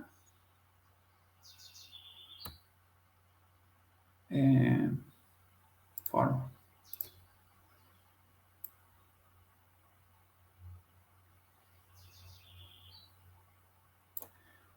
Bueno, estaríamos 2, esto sería... ¿no? Claro, esto sería 2,2, 2,4, 2,6, 2,8 y 3. Bueno, estaría más cerca de lo que sería un 2,3, ¿no? No sé, yo puse 2,6, pero bueno. Por ahí podríamos poner este de 2,3, o si quieren que coincida por ahí con los números míos, yo había puesto 2,6. Pero fíjense que el K, estamos en el nomograma de desplazables, y el K estaría ahí entre 2,2 y 2,3. Bueno, yo había sacado 2,6, pero bueno, aparentemente sería más un 2,3. Entonces, bueno, una vez que tenemos el factor de longitud efectiva acá, vemos la relación desveltesca por LU sobre R. Bueno, LU, como recuerdan, era la luz libre, por lo tanto, si en nuestro esquema nos figura 3,5, sabemos que estos 3,5 son a eje de viga, por lo tanto, si esta viga tenía 90, vamos a hacer 3,5 menos los 45 que sería la mitad de esta viga, que es lo que tengo hecho acá. 3,5 menos 0,45 sería nuestro LU. Por lo tanto, nos está dando una relación de Beltrés de 55. ¿Sí? 55, o sea, es mayor a 22, que era el límite para una columna dentro de una estructura desplazable. Por lo tanto, sabemos que una columna es esbelta. Y bueno, acá un poco esto va de la mano de lo que le comentaba. Cuando la esbeltez ya esté más cerca de 70, es conveniente empezar a ampliar la sección, ¿sí? No llegar a esa esbeltez de 100, donde ya este procedimiento tampoco sería válido, ¿no? Entonces, bueno, vamos a analizar el reglamento, el artículo 10.13.3, para ver cómo funciona, o sea, cómo se hace la mayoración de los momentos con el método para estructuras desplazables.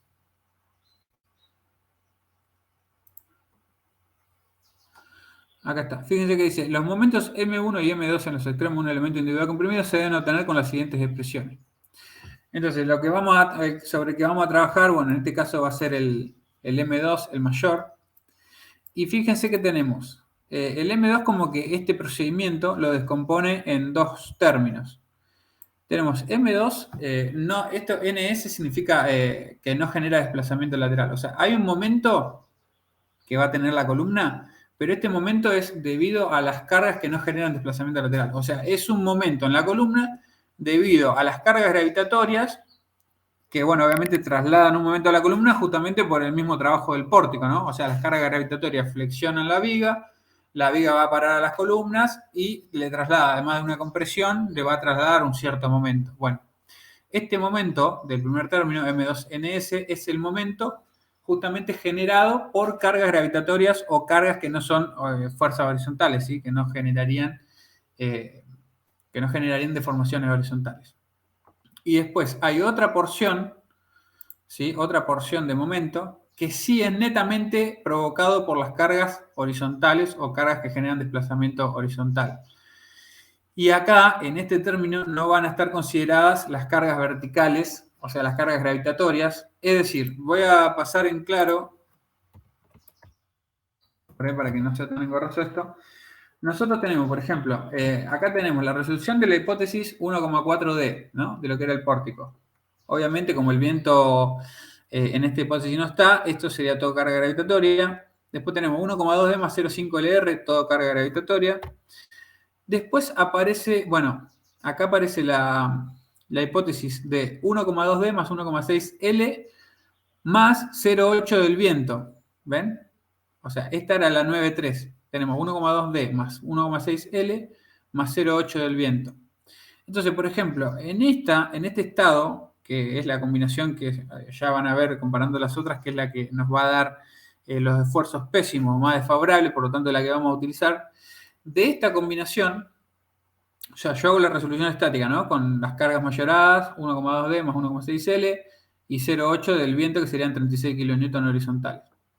Entonces yo hago la resolución, ¿no? Obtengo el diagrama de momento que me da en la columna 303,9 kN y el diagrama de axil de la columna que me da 308,2 kN. Pero de esta misma combinación de cargas o este estado de cargas, yo lo que voy a hacer es lo mismo, pero en una resolución cargando solamente las cargas gravitatorias, es decir, 1,2 más 1,6 L distribuidos en la viga. ¿Sí? Entonces, este va a ser el M2NS, es decir, de este estado de carga o del estado de carga más favorable, que va a ser este en nuestro caso, divido en dos modelitos aparte o dos estados de carga distintos, donde en uno pongo solamente cargas gravitatorias y en el otro pongo solamente las cargas horizontales que generan desplazamiento horizontal. Por lo tanto, en este estado de cargas, la resolución solamente con cargas gravitatorias va a ser el M2NS, o sea que no genera desplazamiento vertical. Sería un momento en la columna, pero asociado a cargas que no generan desplazamiento horizontal.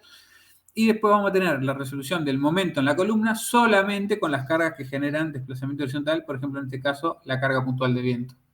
¿Eso se entiende? Esto sería el asociado a este estado de carga solamente con las gravitatorias, y este sería este estado de cargas, el momento en la columna con este estado de cargas solamente con las cargas que generan desplazamiento horizontal. ¿Hasta acá vamos, chicos? Bueno. Sí, sí. Vamos a volver, entonces. Bueno, entonces en el artículo 10.13.3 nos da la forma cómo tener el M2. Bueno, acá sería, a ver si no me equivoco, MC. No, bueno, M2 sería el mismo. Es como que después va a dimensionar directamente con M2, pero el M2 ya está mayorado. O sea, se mayora la parte del momento generado por las cargas que sí generan desplazamiento horizontal. Que después vamos a ver otra consideración más. Porque, por ejemplo, fíjense, esta que dice el artículo 10.13.5. Vamos a leerlo y les hago un comentario.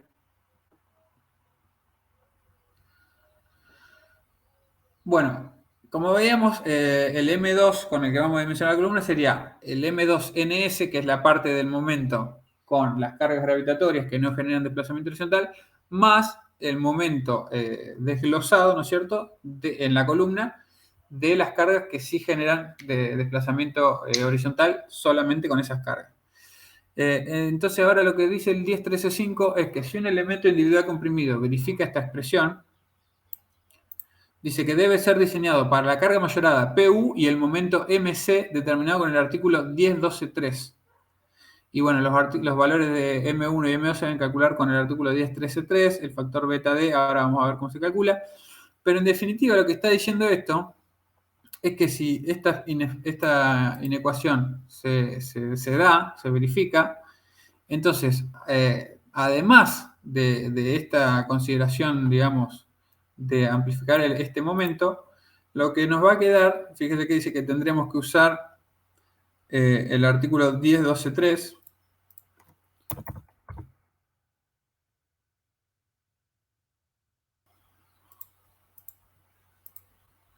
que justamente nos manda, fíjense, nos manda a la mayoración cuando consideramos el procedimiento para pórticos indesplazables. Entonces, yo le resumo básicamente lo que está queriendo decir ese artículo, que es esto, que si la inecuación esa se cumple, ¿sí? si LU sobre R es mayor a esa expresión, lo que vamos a tener que hacer es, además de esto que ya conversamos recién y que es lo que vamos a tener que hacer para el procedimiento de resolución dentro de un pórtico desplazable, además de esto, a todo esto, ¿sí? Lo pondríamos entre un paréntesis, y a todo este momento que ya habíamos amplificado acá la parte que genera los desplazamientos, a todo esto lo pondríamos entre paréntesis y le aplicaríamos también el factor de mayoración de lo que es el procedimiento de los pórticos indesplazables. ¿Sí? O sea, básicamente ese artículo que leíamos, que por ahí no queda del todo claro leyendo el texto, lo que dice es que si esta inecuación se cumple, además de esta mayoración que estamos haciendo por el procedimiento del artículo 10.13, que es para pórticos desplazables, además de esto, a todo esto deberíamos agregarle la amplificación debido al procedimiento de los pórticos indesplazables. ¿Sí? Pero bueno, en este caso, al realizar, digamos, al hacer los números, nos da LU sobre R 20,3 y esto nos está dando 122. Por lo tanto, esto no se cumple, entonces no tenemos que mayorar con este delta NS.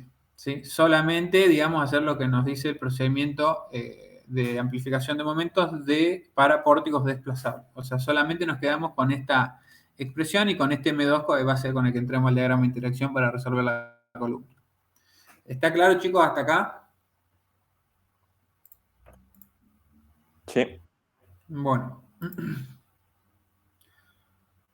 Vamos a seguir entonces con lo que es la resolución del procedimiento para estructuras desplazables. Vamos a leerlo del reglamento mejor en una primera instancia, 10.13.4.3.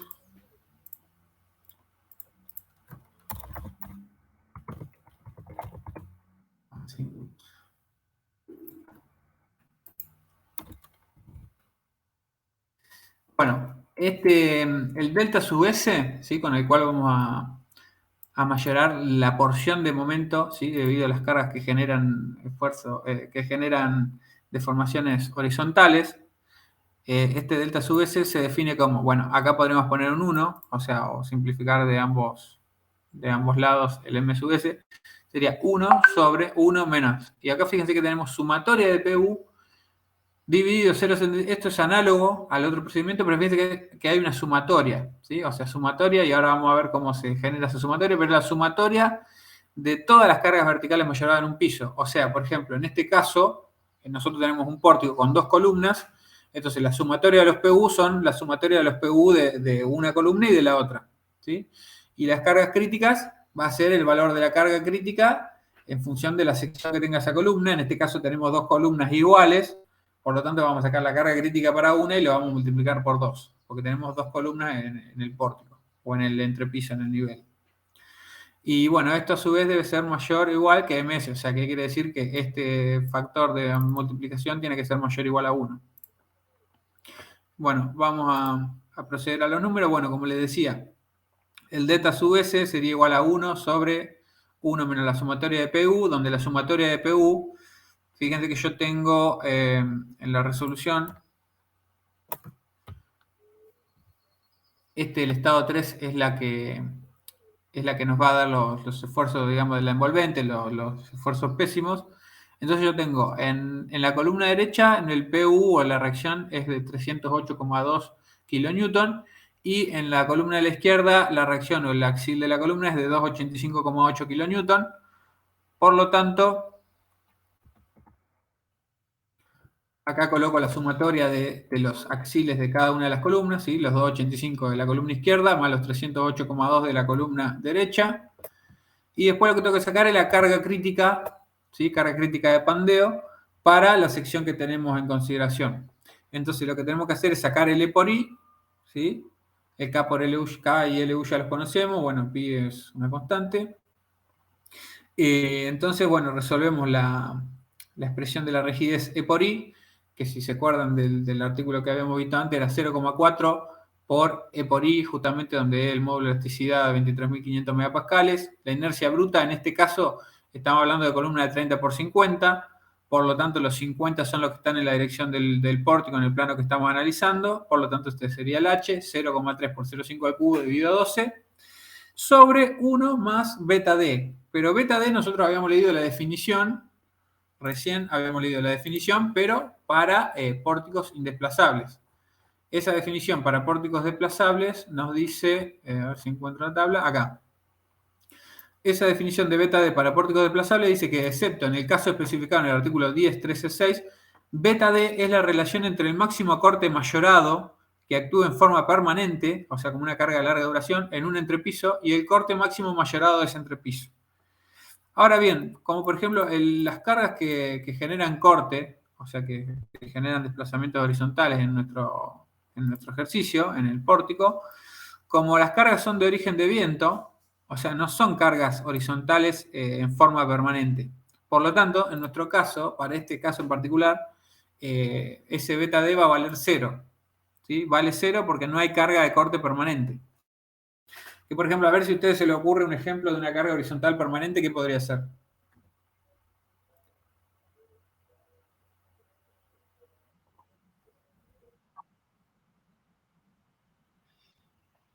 Claro, pero por ejemplo, hablando de lo que sería un esquema de cargas, ¿no? Pensar carga de viento, bueno, en este caso de viento nunca sería permanente, ¿no? Pero una carga horizontal permanente, ¿debido a qué origen podría ser?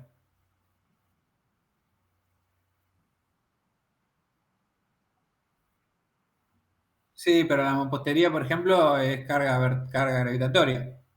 Yo por ahí pensando, imagínense en alguna submuración, ¿no? Algún muro que esté sosteniendo algún empuje de tierra, ¿no? Esa, por ejemplo, sería una carga horizontal permanente. Claro, sí, tiene sentido.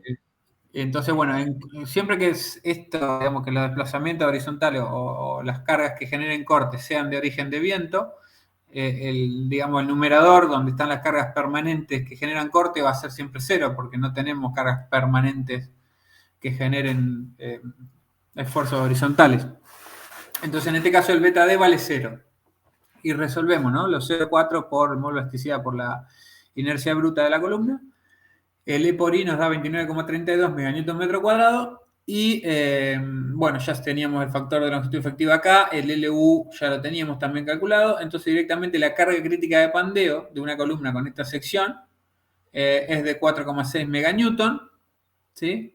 Por lo tanto, serían, bueno, 4.600 kilonewton haciendo la equivalencia.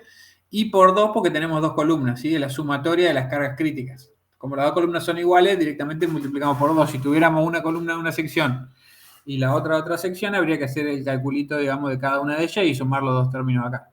En este caso son dos columnas iguales, bueno, directamente multiplico la carga crítica que calculé para una, la multiplico por 2.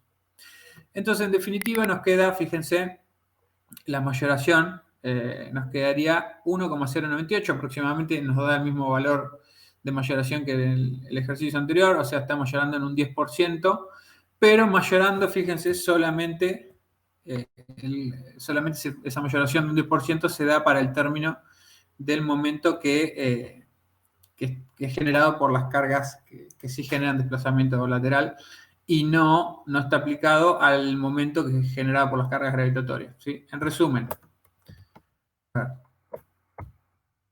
tenemos los estados de carga, ¿sí? El estado 1 que no tenía viento porque 1,4D, el estado 2 que no tiene viento porque 1,2D más 0,5 LR, el estado 3 que sí ya tiene viento porque si hacemos el estado de cargas completo es 1,2D más 1,6 L más 0,8 W. Después tenemos el estado 4 que también tiene viento pero es 1,2D más 0,5 LR más 1,6 W. Y bueno, acá también ya se había hecho la descomposición, pero directamente se trabaja sobre este porque ya vemos que es la combinación que en mayor momento y N nos va a estar dando la columna. Y después teníamos otra combinación que era la 5, pero ya vemos, digamos, entre la 3, 4 y 5, que la 3, el estado 3, es el que mayor esfuerzo genera la columna, entonces directamente ya me aboqué a trabajar con este. Pero en definitiva, bueno, lo que tenemos es el momento total de la columna, el axil total de la columna, y después tenemos el momento, o sea, el axil siempre va a ser este con el que se trabaje. O sea, el diagrama de interacción, cuando entremos con el axil, va a ser 308,2, y el momento va a ser, no va a ser este, sino que va a ser el descompuesto entre el término, o sea, el primer momento que es generado solamente por carga gravitatoria, con la combinación que tengo en esta general, ¿sí? Respetando las mayoraciones del estado de carga en el que estamos. Y lo que sí voy a mayorar por ese 1,1, por ese 10%, va a ser la porción de momento cuando hagamos el esquemita solamente con la carga que genera desplazamiento horizontal, ¿sí? Esa es la salvedad que hay que tener en este procedimiento con respecto al otro, ¿sí? Hay que desglosar, digamos, de alguna manera el modelo en una parte no desplazable y una parte desplazable. O sea, el momento total se desglosa en un momento generado por cargas gravitatorias y en un momento generado por cargas que sí generan el desplazamiento horizontal. Y a este último momento es al que se le aplica el coeficiente de mayoración.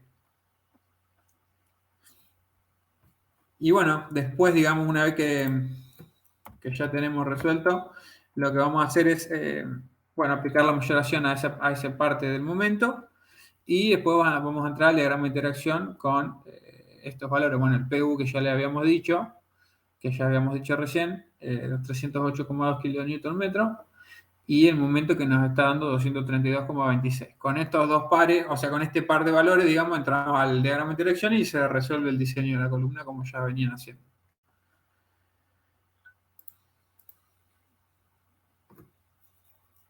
¿Les quedó claro, chicos? ¿Tienen alguna consulta? ¿Quieren repasar algún ejercicio? No, Raúl, capaz yo lo único que quería preguntar es cuando, viste que vos habías explicado, bueno, también lo dijo Claudia en la teoría, cuando Sí. la esbeltez daba mayor a 100, que Sí. no podíamos usar más métodos aproximados, creo que se llama. Exacto. Sí. Y que tendríamos que usar un software.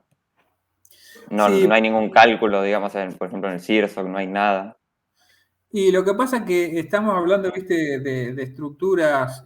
Generalmente vos para hacer el análisis P-delta tenés que tener el análisis de deformación en una estructura global que por ahí ya tendrías que resolver pórticos manualmente, ¿viste? Más que nada la complejidad es en cuanto a un modelo global, ¿viste? Porque vos por ahí es sencillo sacar la deformación de un elemento, como venimos haciendo cuando calculábamos deformación en vigas o losas, son un elementito lineal que tenés una expresión para calcular un desplazamiento.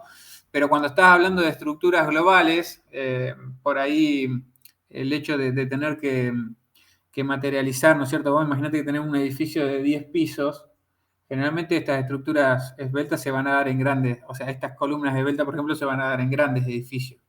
Entonces vos vas a tener un modelo global complejo que por ahí para resolver a mano desplazamientos laterales es bastante complicado matemáticamente, ¿no? Porque tenés que resolver un pórtico, no solo estáticamente, sino que también un pórtico de varios niveles, ¿no? No solo estáticamente, sino a nivel de encontrar los desplazamientos laterales, que por ahí esa es la complicación, ¿no? En cuanto a obtener los momentos en un modelo global tal vez no tan simplificado. Entonces ahí empieza a ser, digamos, mucho más accesible el hecho de hacer todo el modelado, ¿no es cierto?, en un software tal vez 3D y que nos pueda obtener, que podamos obtener los desplazamientos a través de un listado, de forma de que la matemática ya la resuelva el mismo software. O sea, no es nada que no se pueda resolver a mano, pero a mano por ahí una resolución de un pórtico de varios niveles es bastante tedioso, ¿no? Claro, sí, sí, está bien. Y por ejemplo, o sea, el CIPE lo resolvería todo eso. Sí, sí, sí. De hecho, bueno, si quieren, a ver, voy yo a ver si había. ¿Dónde tenía? A ver, acá. Les voy a mostrar cómo sería el procedimiento para determinar si es desplazable o indesplazable, porque viene al caso, digamos, que nosotros por ahí en el trabajo práctico no lo ponemos porque en general justamente viene de la mano de lo que estábamos hablando, ¿no? Que eso generalmente se ve cuando estamos analizando un edificio en concreto, o sea, un edificio con una estructura global que se pueda hacer el análisis y determinar, digamos, piso a piso los desplazamientos horizontales, que serían el P por delta, ¿no? Que serían los momentos de segundo orden, y bueno, después los de primer orden, que serían los cortantes por la altura del piso. Pero bueno, les muestro acá, por ejemplo, un caso, esto es un trabajo final de 2 alumnos que entregaron hace poco, que habían hecho el análisis de la desplazabilidad. Bueno, toda la parte del análisis de carga, obviamente, una vez que se tiene todo cargado, ahí se puede empezar a hacer este análisis. Acá está. ¿Lo están viendo? Sí, sí, se ve. Bueno, acá ellos, por ejemplo, tenían el viento, bueno, en cada dirección, el peso propio que consideraban, las cargas permanentes sobre carga de uso, y bueno, resolvían la expresión de Q, que Q es justamente la relación de los momentos, PU, la sumatoria de los PU por los desplazamientos, dividido en los esfuerzos de corte horizontal en cada piso por la longitud del elemento comprimido, la longitud, digamos, de piso a piso. Entonces, bueno, a ver, ellos acá tenían, por ejemplo, en cada piso, la longitud de cada piso, el VUX, o sea, la envolvente de esfuerzos horizontales en la dirección X en este caso, el VU por LC, que es el VU por la longitud de cada entrepiso, o sea, VU por 3, estos serían los momentos del numerador, ¿no? Serían estos, VU por LC, serían los momentos, la sumatoria de los momentos del numerador, ¿ves? Que acá también iba sumatoria, pero bueno, acá se han comido el símbolo de sumatoria. A ver si iba. Sí, iba. Claro, bueno, en realidad no es sumatoria porque hay el cortante total en el entrepiso, pero en realidad sí es sumatoria. Mm. A ver, ¿dónde tenía? Acá. Bueno, después sacan el VUX. A ver, este era VUX. Claro, pues, en realidad acá esto que dice viento en X negativo, excentricidad positiva negativa, prácticamente sería lo mismo. De hecho, fíjense que le da lo mismo. Porque, ¿qué pasa? Esto es excentricidad, les comento para que se entienda un poco lo que estamos leyendo, ¿no? Viento en X, bueno, en X negativo sería, imagínense, en una dirección X en el contrafrente en vez de en el frente. Bueno, eso no importa el signo de dónde viene la dirección. O sea, es la dirección y el sentido, ¿no? Pero esto de excentricidad más y menos es porque, por ejemplo, el CIPK lo que hace es, bueno, en función de todas las presiones de viento que tienen un frente de edificio, lo que hace es en cada entrepiso llevar, digamos, según el área tributaria de cada piso, es llevar una fuerza puntual, ¿no es cierto?, a lo que sería el eje de esa fachada de cada piso, ¿sí? Agarra el área tributaria, pues imagínense que un piso tenga 3 metros de alto por 20 de frente, entonces agarra esa área de 3 por 20 y en el centro de esa área le pone una puntual debido a la carga de viento en ese nivel. Pero además no es que pone solamente la carga en el eje, sino que para considerar alguna pequeña torsión o para ser conservador en ese punto de vista, lo que hace es darle una excentricidad, o sea, te genera una hipótesis con el viento menos X, con excentricidad positiva, o sea, creo que la corre un 15% para un costado, y con excentricidad negativa la corre un 15% para el costado. O sea, por eso dice acá excentricidad más y menos, pero es una cuestión del software de que trabaja para generar una pequeña torsión, ¿no?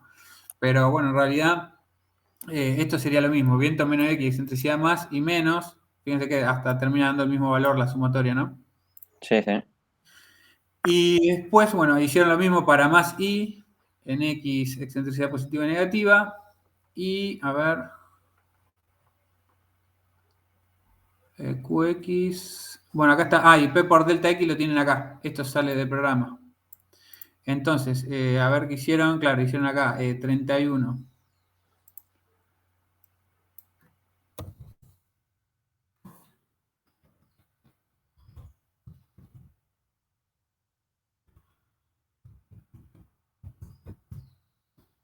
Claro, ese es el valor, ¿ven? Le da 0,016, sería 1,6% esto, ¿no? 1,6% menor a 5%, por lo tanto, ellos están con una estructura indesplazable. ¿Sí? P por delta X, esto se lo da el programa. Esto lo da directamente el programa, P por delta X, en cada nivel. O sea, igual acá ya les ha dado la sumatoria, ¿ven? Pero esto te lo da el programa. Y, o sea, el programa te va dando los desplazamientos laterales y también te va dando el axil en cada columna que vos quieras analizar. Pero si no, el programa también lo que te hace es directamente, te puede dar el valor de Q directamente, sin hacer todo esto. Por ahí está bueno en el trabajo, ustedes lo van a ver en Hormigón 2, que está bueno, digamos, hacerlo, digamos, respetando esta ecuación, ¿sí? Y hacerlo manualmente para ir analizando, porque justamente la riqueza de este trabajo es que puedan ir buscando desplazamiento lateral a nivel, entender un poco el funcionamiento de todo, ¿no? Pero bueno, si uno ya pasó, digamos, por esa etapa, también el programa puede dar el valor de Q directamente. Pero está bueno hacer el análisis para que justamente le quede el concepto y una vez analizado al menos, porque por ahí después ya trabajando profesionalmente directamente ya miramos este valor y ya está. Pero para analizarlo, aunque sea una vez y ser coherente con lo que se viene viendo conceptualmente, está bueno ir analizándolo nivel a nivel, ¿no es cierto? Desplazamiento de cada nivel, ir buscando el axil de cada columna. Y bueno, se va también un poco aprendiendo a usar el software, ¿no? Con esto.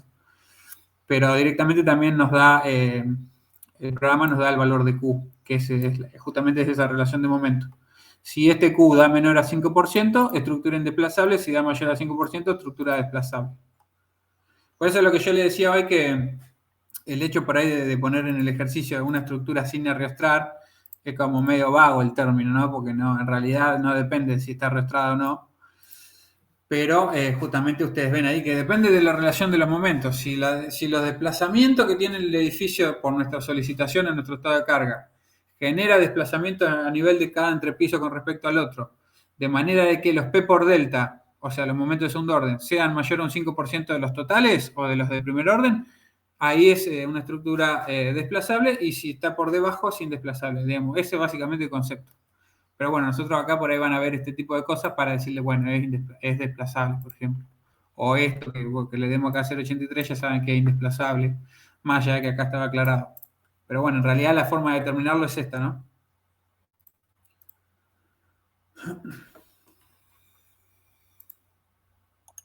Bien, sí, sí, sí. Se entendió. Bueno, chicos.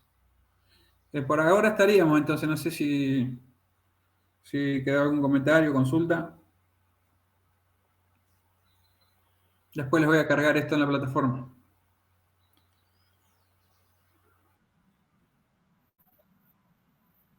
Me preocupa que no se han conectado, pero bueno.